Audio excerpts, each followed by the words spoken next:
Olá, galera, tudo bom? Eu sou a professora Alessandra, leciono no Colégio Força Máxima, mais uma vez aqui com vocês, beleza? Hoje nós vamos dar prosseguimento à matéria com narração, beleza, galera? Nós vamos falar de narração, características gerais, beleza, galera? Desejando a vocês, assim, uma boa tarde, um bom dia, uma boa noite, né? Espero que vocês estejam bem, a família de vocês também. Beleza? Aproveitando a aula de hoje, como eu estou fazendo com todas as minhas turmas, eu estou colocando uma frase de reflexão, um status, né? Para a gente pensar um pouquinho a respeito de tudo que está acontecendo aí no momento e sobre a motivação que nós podemos ter, né? Acima de todas as coisas, acima de tudo isso aí. Vamos lá? Vou passar aqui uma mensagem para vocês. Diz assim: assim como os pássaros, precisamos aprender a superar os desafios que nos são apresentados para alçarmos voos mais altos. Né? É um desafio? É um desafio. Nós estamos aprendendo muito nesse momento, nós professores, e acredito que vocês, alunos, também. Muito, né? Essa nossa reclusão aí, né? Ela nos faz refletir sobre nós mesmos e sobre a importância do outro, né, na nossa vida, né? Não somos uma ilha, né, galera? Precisamos um do outro, sim, né? E a gente começa a refletir sobre isso também agora, beleza? Então vamos lá, vamos prosseguindo, que é o que interessa. Vamos aos nossos estudos aí. Bom, eu vou falar de narração, né, galera? Vou falar de narração, vou falar das características gerais de narração.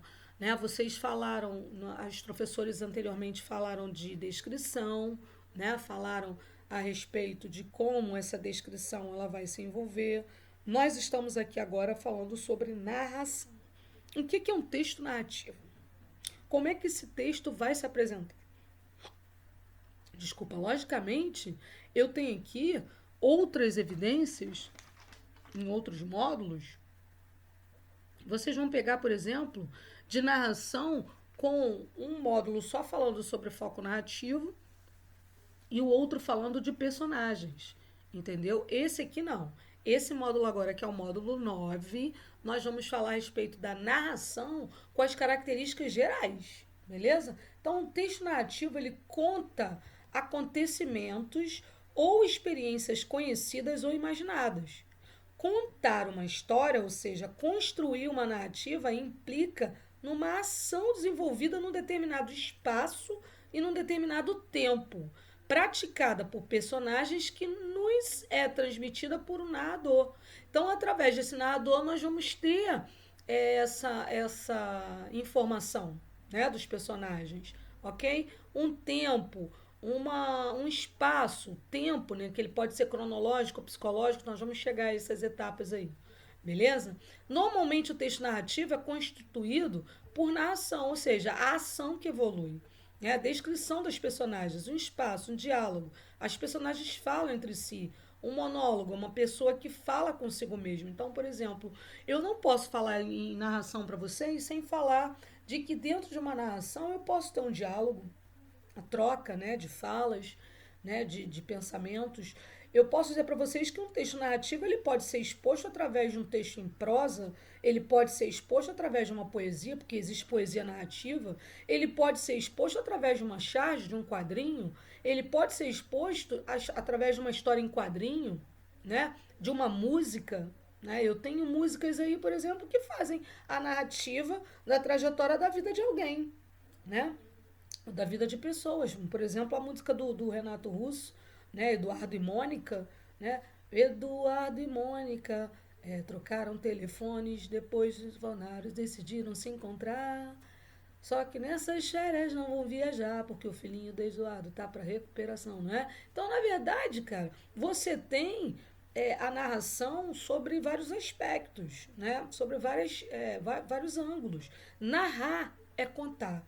Eu posso contar uma história, uma experiência que pode ser conhecida, né, real, ou uma história imaginada, beleza? Ou misturar, fazer uma mistura dos duas, né? Nós vamos estudar aí, por exemplo, as características de uma narrativa. Então, tem lá, uma narrativa deve elucidar os acontecimentos, ou seja, né, mostrar para gente, de forma clara, os acontecimentos, respondendo as seguintes perguntas essenciais dentro de uma narrativa. Não estou dizendo para você que tudo que eu coloquei aqui vai estar, por exemplo, tem que estar dentro de uma narrativa. Por exemplo, tem autores que narram, né, e não colocam algumas características que eu vou colocar aqui para vocês, certo? Tem a questão da linearidade, não linearidade. Tem autor que começa do fim para o início e tem autor que começa todo certinho, início, meio e fim, beleza? Então, ó, os fatos ou o fato que determinam a história, né? Então você tem que imaginar primeiro o que você vai falar. Eu vou falar de uma história verídica que acontece no momento, vou dar uma retratação, colocar alguns personagens aí que são meus, vou fazer uma adaptação. Pode ser, você pode misturar, não tem problema nenhum.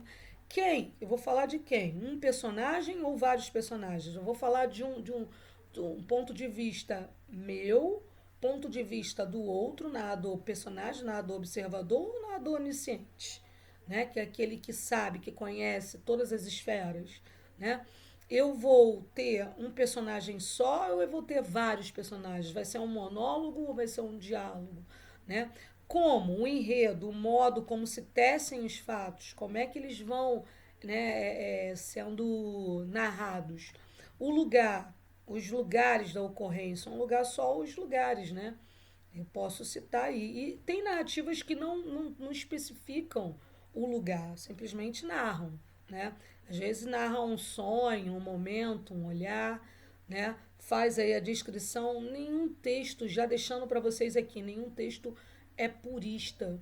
Então não tem uma narração somente, eu tenho uma narração junto com uma descrição, uma narração descritiva, que eu posso chamar, ou uma descrição narrativa, sem problema algum, né? Nem texto é puro, tome somente ele. Até o texto dissertativo, ele tem alguns traços, às vezes do narrativo, do descritivo, que eu posso descrever também na dissertação, ok? Então, quando, né? O momento ou os momentos em que se passam os fatos. Por quê? A causa do acontecimento, né? Então eu tenho que ter em minha mente algumas perguntinhas que podem me auxiliar na confecção ou no entendimento da narração. Bom, eu separei aqui um texto narrativo para vocês que eu gostaria de fazer um estudo, né, sobre ele, e eu gostaria da atenção de vocês. Olha só. A casa viaja no tempo. Obviamente, é o ponto de vista de quem? Até aí a gente não sabe. Olha como é que esse texto ele é interessante. Era uma casa imponente, diferente das demais daquela rua. Não era muito grande, toda comportada em um só piso, mas tinha uma beleza comparada à de um castelo francês. Moro nela desde a primavera de 1904, quando foi construída. Os primeiros que a habitaram foi a minha família Menezes. Foi a família Menezes. Não gostava do tratamento que me deram, mas tive que aguentar por anos as grosserias de seu agenor, o dono. Morreu viúvo e ancião. Gostei. Seu filho, Miguelzinho, veio a morar comigo, com mulher e filhos. Passei a dormir em seu quarto, para pagar os anos de distrato e de esquecimento que tive com seu falecido pai, que muitas vezes me fazia dormir no sombrio quintal ao relento. Fiquei muito deprimida quando Miguelzinho faleceu. O pobre teve um ataque letal, estribuchando, caiu sobre mim. Nada pude fazer. A mulher e seus filhos, por desgostos, mudaram-se e não me levaram. Fiquei solitária, com o fantasma da memória daquelas pessoas. Não foi por muito, pois uma excêntrica senhora decidiu comprar a casa. Morávamos sozinhas. Ela nunca recebeu visitas. Hoje, todas as casas desse quarteirão serão demolidas para a construção de um novo shopping. A dona da casa foi para além das nuvens e não teve tempo de vender a casa. Serei sufocada por escombros. Aguardo agora a sentença mortal aqui empoeirada. O verniz que me cobre já se descasca e a minha madeira está alimentando os cupins. Estou diante do eminente fim. Na verdade, é a casa, né? Era a casa realmente que estava falando ali, né? Então a gente só vai ter essa percepção até o fim. Eu costumo dizer que geralmente a gente tem, né, as informações do tempo e do espaço já no primeiro parágrafo. Mas não é sempre assim, não tem uma receita. Então, tem narrativas, por exemplo, galera, que vocês vão ver que o tempo e o espaço vêm esboçados no decorrer da história, tá? Então, ó, estrutura da narrativa. A narração segue a seguinte estrutura: eu tenho apresentação, eu tenho desenvolvimento, eu tenho clímax e eu tenho desfecho. Então, na apresentação, o que seria a apresentação? É a parte introdutória, em que as principais características do contexto são apresentadas, tais como os personagens, o lugar, o período de tempo. O desenvolvimento é a parte que apresenta a sucessão de acontecimentos. O clímax é a parte mais emocionante em virtude de ser o momento em que algo é revelado. É a parte mais aguardada. É aquele momento da aflição, né? E o desfecho é quando tudo se resolve. É a parte conclusiva, é a parte de quando são tomados os rumos finais da história. Né? Desde quando ele começa, depois do clímax, até o seu fim. Beleza? Então vamos repetir: a apresentação, a parte introdutória, né? A parte do desenvolvimento, que é o corpo do texto, o momento de maior tensão da narrativa, que é o clímax, e o desfecho, que é o fechamento. Beleza? Os elementos da narrativa, dentre os elementos da narrativa estão aqui. A gente vai ter que fazer uma pausa, né? A gente vai ter que prestar muita atenção. Se vocês quiserem anotar no caderno, podem anotar, é super importante que vocês tenham essa anotação, até porque se a gente estivesse na sala de aula, vocês estariam anotando também, né? Fazendo as anotações de vocês, é muito interessante. Anotem, porque depois, quando nós voltarmos, isso vai ser muito interessante, até pela questão das provas, né, galera? Que vocês vão fazer prova. Então vamos lá. Narrador, enredo, personagens, tempo, espaço, discurso. São os elementos de uma narrativa que não podem faltar. Então vamos começar do narrador. O narrador é aquele que narra a história. E o narrador ele pode se dividir em narrador observador, personagem onisciente. Né? Então eles dividem-se assim: narrador observador, narrador personagem, narrador onisciente. Vamos tratar dessa parte do narrador mais adiante. No próximo módulo, no módulo 10, nós vamos falar somente dele, tá? O enredo trata-se da estrutura da narrativa, ou seja, a trama em que se desenrolam as ações. Eu vou mostrar para vocês uns exemplos de cada um deles, nós vamos tirar uns exemplos lá. Por exemplo, o narrador do texto que eu acabei de ler, da casa, é o narrador personagem. Participa ali da história, conta, né, sobre outros personagens ali da casa que existiram ali, mas a narrativa gira em torno dela mesma. É o narrador personagem. Ela narra, ela conta a história sob a perspectiva dela, né? Então, o enredo, ele trata-se de uma estrutura da narrativa, ou seja, a trama em que se desenrolam as ações, né? Eles são classificados como enredo linear, não linear, enredo psicológico e o cronológico. Lembrando que o enredo psicológico e o cronológico, eles caminham em conjunto com a questão do tempo, né? Então, nós vamos ver isso aí também. Personagens são aqueles que compõem a narrativa, sendo classificados como personagens principais, protagonista e antagonista. Os personagens secundários, o adjuvante, o coadjuvante, tá? O tempo está relacionado com a marcação do tempo dentro da narrativa. Por exemplo, uma data, um momento específico, o tempo pode ser cronológico ou psicológico. Quando ele é cronológico, ele está falando do dia após dia. Então, na semana seguinte, no dia seguinte, era uma vez, num dia nas minhas férias, durante as minhas férias, é um tempo cronológico. Quando você faz um feedback, você fica indo, voltando para a história, esse é o tempo denominado tempo psicológico. Entende? Então, por exemplo, eu estou contando uma história, né? A história da minha vida. Aí, de repente, eu paro e falo assim: mas eu lembrei de uma época na minha infância que eu desenhava alguns animais, dentre eles a girafa, que era o animal que eu mais gostava. Mas vamos voltar à narrativa. Eu estava falando a respeito da minha vida, então o que eu fiz? Eu remontei o passado, né, para tentar dar uma base maior para o presente e esboçar alguma coisa para o futuro. Né? Eu posso dizer que eu fazia esses desenhos Aí eu comecei a me aperfeiçoar e mais à frente eu já sou uma cartunista, uma chartista, eu não sei, né? Então o tempo psicológico da narrativa ele pode estar misturado com o cronológico, sem problema algum. Ah, então o tempo da narrativa ele pode ser cronológico e psicológico? Pode. Eu posso estar dentro de uma ambientação, né, de dia após dia e de repente fazer uma reviravolta. Vai depender da narrativa, vai depender daquilo que está a minha ótica, né? Sobre o que eu estou vendo ali na minha frente, o que se apresenta. O espaço, que é o ambiente físico em que ocorre a história, né? Por exemplo, o texto que eu li agora da casa para vocês, né? Vocês viram aí que o tempo é um tempo que é um tempo psicológico, né? Que ela vai lembrando de tudo que aconteceu, né? No passado, é um tempo psicológico. E o espaço em que está acontecendo aquela narrativa? O espaço é dentro da casa, né? Na casa, porque dentro da casa é que tudo se ambienta, né? Que tudo acontece. É um ambiente físico, pode ser um ambiente psicológico, um ambiente social, depende muito daquilo que é apresentado para gente. E os discursos que são apresentados? A história está apresentada num discurso direto, indireto ou indireto livre? Nós vamos lembrar dessas particularidades. Vamos lá, eu dividi assim para vocês. Texto narrativo.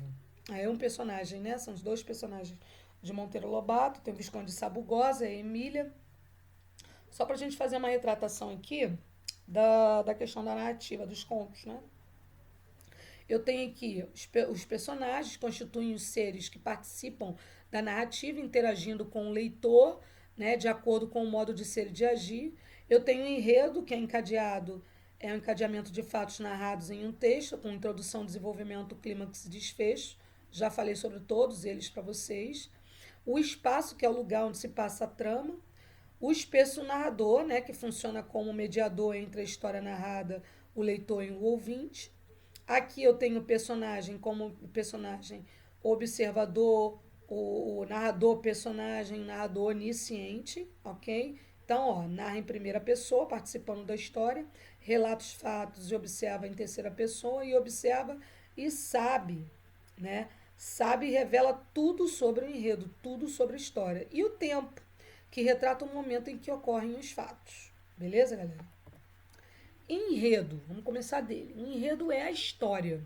História é a sucessão de fatos da história. Quando você for construir a narrativa, pode organizar o seu enredo de duas maneiras.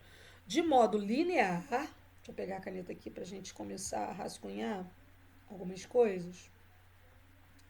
De modo linear, como é que é esse modo linear? Através da apresentação, através do conflito, do clímax e do desfecho.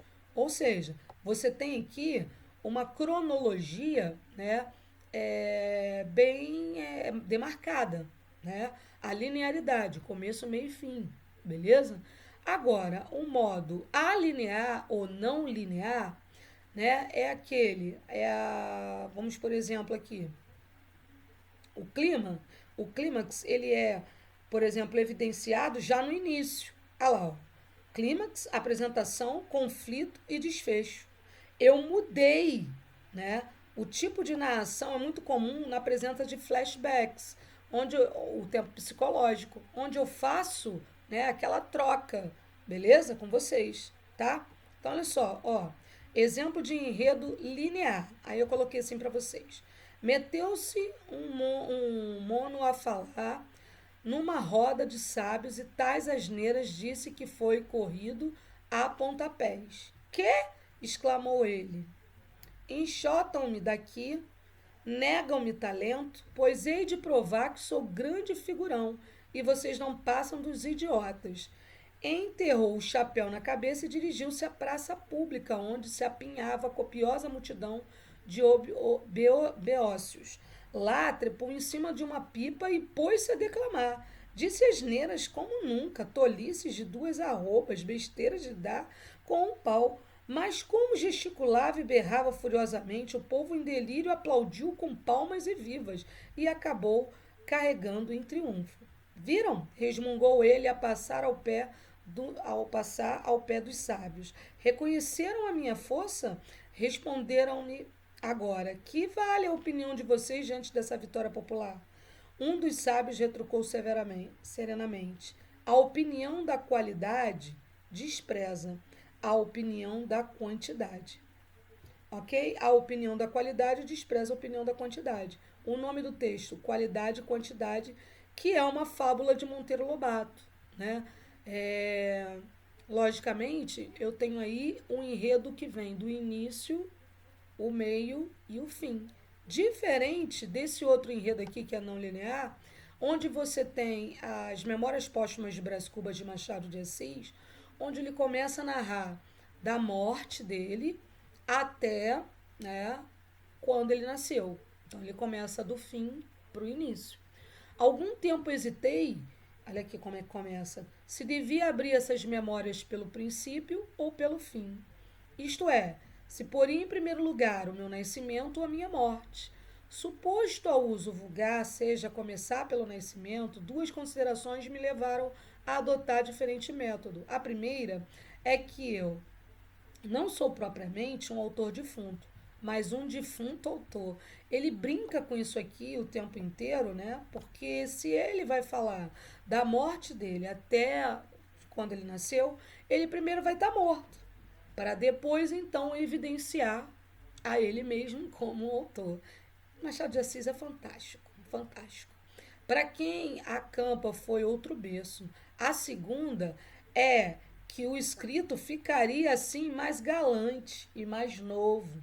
Então, na verdade, ele até justifica, né, essa não linearidade dele aqui no início de Memórias Póstumas de Brás Cubas, né? Ele diz que fica mais elegante, que fica mais novo, começar do fim para o início, que não era uma coisa muito, vamos dizer assim, normal, né, para a época dele, de Machado de Assis.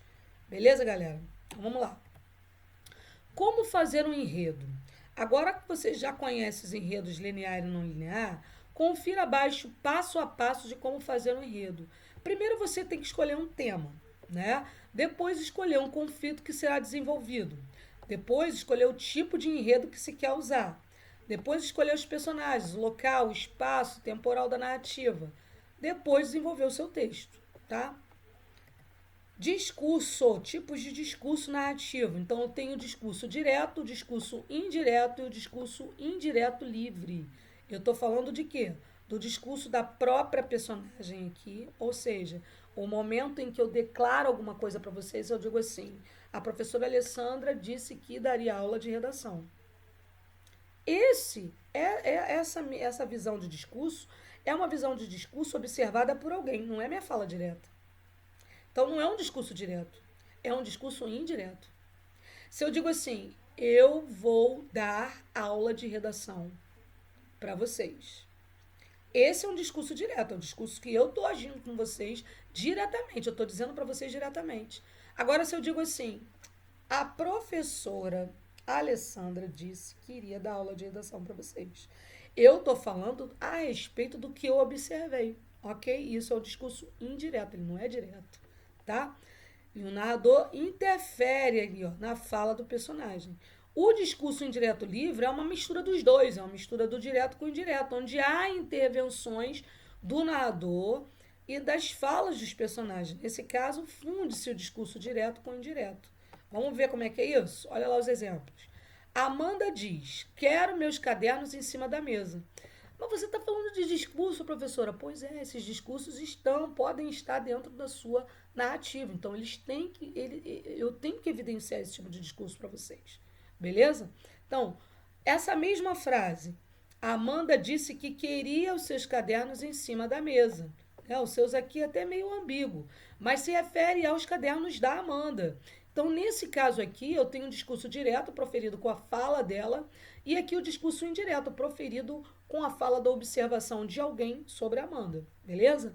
Indireto livre, naquele dia João estava muito cansado e encontrou um velho amigo. Oi, tudo bem? Logo a felicidade tomou conta do peito dele. Estou ótimo. Que saudades, meu grande amigo. E ali continuavam por horas matando saudades. No discurso indireto livre, cara, eu não tenho uma particularidade de só, né, falar diretamente ou só indiretamente. Eu utilizo os dois, eu misturo os dois. Vocês viram aqui que há uma mistura tanto do discurso direto quanto do indireto. Porque diz assim, ó, naquele dia João estava muito cansado e reencontrou um velho amigo. É um discurso indireto, eu estou observando. Né? Quando diz oi, tudo bem, já interpelou, já utilizou o quê? Marcas do discurso direto. Quais são as marcas do discurso direto? Os verbos que podem estar no presente, né? As demarcações das pontuações, ponto de interrogação, ponto de exclamação, né? Ok? A questão do travessão, dos dois pontos, né? Dos verbos de elocução, né? Diz, disse, que tanto no direto quanto no indireto e indireto livre eles existem, beleza? São as marquinhas.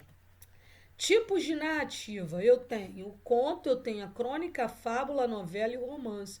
Eu tenho outros tipos de narrativa, como eu falei para vocês, as histórias em quadrinhos, as charges, né, os cartoons, né, o poema narrativo. Então eu tenho outros, eu citei aqui alguns. Eu tenho aqui, por exemplo, o conto, que é uma narrativa curta que gira em torno de um acontecimento real ou fictício. Uma crônica, eu separei uma crônica no final pra gente aí, pra gente separar os elementos da narrativa, tá? Informal, que tem como tema o cotidiano, a crônica ela pode aparecer como crônica jornalística, né? Crônica fictícia, crônica é, real. Então, eu tenho vários tipos de crônica, tá?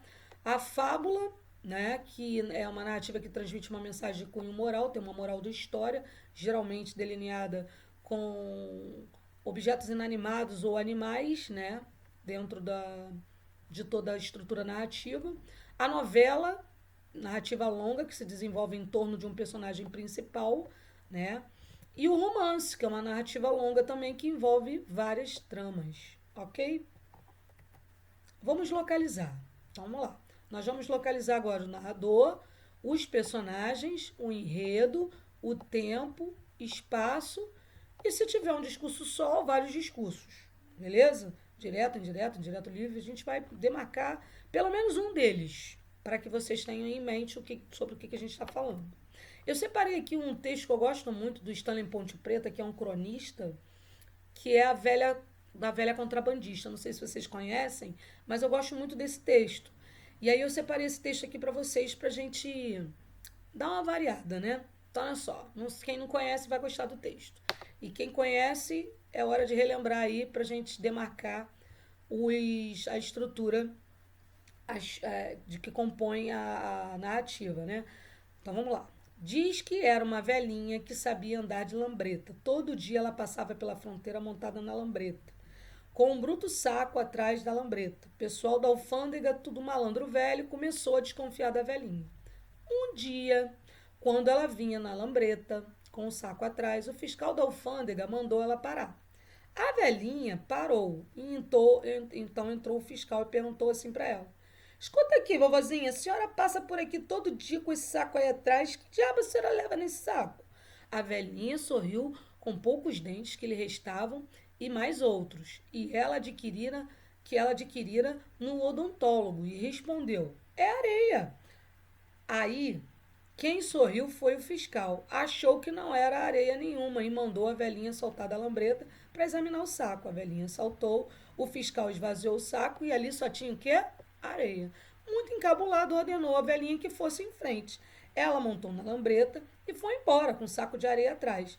Mas o fiscal, desconfiado ainda, talvez a velhinha passasse um dia com areia e outro dia com muamba dentro daquele maldito saco. No dia seguinte, quando ela passou na lambreta com o saco atrás, o fiscal mandou ela parar outra vez.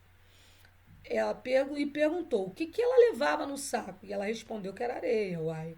E o fiscal examinou e era mesmo. Durante um mês seguido, o fiscal interceptou a velhinha e todas as vezes que ela levava era um saco de areia. Um centro grave indicador da crase aqui. Diz que foi aí que o fiscal se chateou. Olha, vovozinha, eu sou fiscal da alfândega. Há 40 anos de serviço, manjo essa coisa de contrabando para burro. Ninguém me tira da cabeça que a senhora é contrabandista. Mas no saco só tem areia, insistiu a velhinha.